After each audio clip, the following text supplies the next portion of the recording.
ఏంటన్నా ఇవి? బాగుంటుందా టేస్ట్? ఏదో ఒకటి చూద్దాం. Hello world, welcome welcome. అలా మేము శ్రీశైలంకి వెళ్తుంటే దారి మధ్యలో ఏదో కనిపించింది. దీని పేరు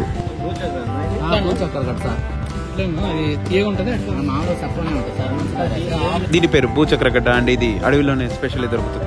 హెల్త్ కి చాలా మంచిది, ట్రై చేయండి అని ఇచ్చారు. నేను అదే ఫస్ట్ టైం తిన్నాం. టేస్ట్ పర్లేదు, బానే. అలా కొంచెం ముందుకు వెళ్ళాం. అయితే మనం చిన్నప్పుడు తినే అన్ని ఐటమ్స్ అక్కడ దొరుకుతూ ఉన్నాయి. ఇంకా నేను ఒక్కొక్కటిగా ట్రై చేస్తూ వెళ్ళాను. టూరిస్ట్ ప్లేస్ కదా, ఐటమ్స్ అన్ని చాలా కాస్ట్లీగా ఉన్నాయి. బట్ పర్వాలేదు, ఇలాంటి మనం రెగ్యులర్ గా ట్రై చేస్తూ ఉండము. సో అందరూ కలిసి కొన్ని ఐటమ్స్ పార్సల్ చేపించుకొని కొన్ని ఐటమ్స్ అక్కడే తింటా ఎక్స్పీరియన్స్ ఎంజాయ్ చేసాము. ఒక్కసారికి చిన్ననాటి జ్ఞాపకాలన్నీ గుర్తొచ్చాయి. అలాగే అక్కడ ఎన్నో ట్రైబ్ కల్చర్ పీసెస్ అమ్ముతుంటే అవి కూడా వెళ్ళి డీటెయిల్ గా చూసి కొనేసి కార్లో వేసేసారు. ఇంకా లోపలికి వెళ్లేసరికి ఈవినింగ్ అయిపోతుంది. ఒక్కసారికి క్లైమేట్ కూడా చిన్నగా చేంజ్ అవడం స్టార్ట్ అయిపోయింది. ఆ ఎక్స్పీరియన్స్ మీరు కూడా ఇప్పుడు చూడండి. 10 కిలోమీటర్స్ బిఫోర్, ఆ మౌంటైన్స్ లో 10 కిలోమీటర్స్ ఆఫ్టర్ ఎలా ఉందో.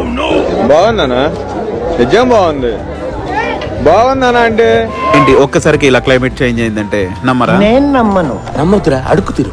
కావాలంటే మా బ్రో చెప్తారు, వినండి. జరుగుతుంది. అవన్నీ నమ్మే ఉంటే నీ ఫేస్ లాగే నువ్వు ఏదో కన్నాలేసుకు బతకాల్సి వస్తుందిరా.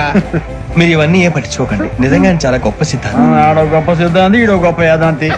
ఓకే ఓకే ఓకే, మేము అలా క్లైమేట్ ఉండాలని ఊహించుకున్నాం, అందుకని ఈ క్లిప్ యాడ్ చేసాం. తప్ప ఆ తప్ప దేని గురించి పెట్టడం మొత్తం మీద అంటే ఏంది, ఎందుకు ఎన్ని ఎందుకు బాగా చేసుకుంటున్నావు కదా. అలా 3 hours forest ghat road journey చేసిన తర్వాత ఫైనల్లీ మనం మన డెస్టినేషన్ కి వచ్చేసాం. వ్యూ క్లియర్ గా లేదు, ఇంకా దగ్గర నుంచి కావాలంటే అక్కడే ఉండే మా బెస్ట్ సీక్రెట్ గా గోడ దూకించి లోపలికి తీసుకెళ్లాడు. అది మనం నెక్స్ట్ చూద్దాం. ఫస్ట్ ఈ వ్యూ ని ఇక్కడ నుంచి ఎంజాయ్ చేయండి.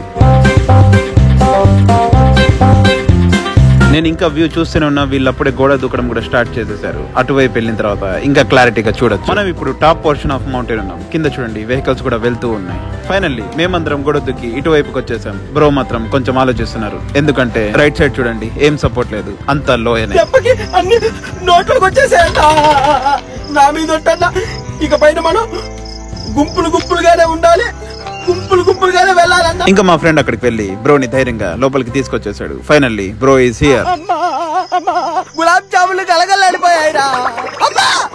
దాన్ని తలుచుకుంటేనే నా వల్ల కావట్లేదురా తండ్రి. తలుచుకోక పడుకో. Finally the view point is here. ఇక్కడికి జనరల్ గా అలో ఉండదు. మేము జూగాడ్ చేసి లోపల వచ్చేసాం. And the beautiful night is here. Dam మీద ఒక్కసారిగా లైట్స్ అయిపోయి బ్యూటిఫుల్ గా కనిపిస్తుంది కదా. యాక్చువల్ గా డ్యామ్ మీదకి వెళ్దామని ప్లాన్ చేసాం, బట్ అప్పటికి లేట్ అయిపోవడంతో పర్మిషన్ కొంచెం టైట్ అయిపోయింది. చూడండి, ఇక్కడ వెహికల్ వస్తున్నాయి కదా, ఇవన్నీ తెలంగాణకు సంబంధించినవి. అండ్ ఇప్పుడు మనం ఆంధ్ర గట్టు మీద కూర్చుని ఉన్నాం. జనరల్లీ ఈ డ్యామ్ కి కనిపిస్తున్న 6 గేట్స్ మనవి అండ్ 6 గేట్ తెలంగాణవి. పార్టీషన్ అప్పుడు అలా డివైడ్ చేశారనమాట. అప్పటికి ఇంకా చాలా లేట్ అయిపోయింది. ఇంకా వెనక్కి వెళ్దామని, ఈసారి గోడ మీద నుంచి కాకుండా గేట్ పై నుంచి వెళ్దామని బ్రో ఐడియా ఇచ్చారు. ఇంకా మేము కూడా అలాగే దిగాం. కానీ మన ఫ్రెండ్ మాత్రం గులాబ్ జాములు కలగలాడిపోయాయిరా.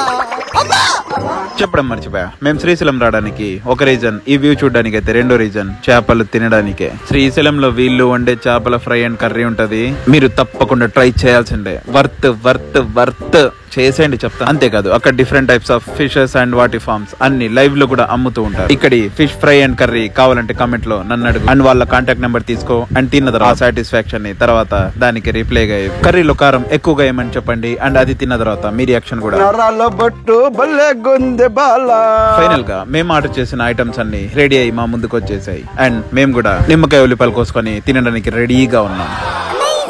ఇందా ఈ ప్లేట్ పట్టు, ఈ రైస్ పట్టు అంటూ మా ఫ్రెండ్ దాన్ని షేర్ చేయడం స్టార్ట్ చేశాడు. అప్పటి వరకు నేను ఫ్రైతో నిమ్మకాయ పిండుకొని ఇలా స్టార్ట్ చేసేసాను.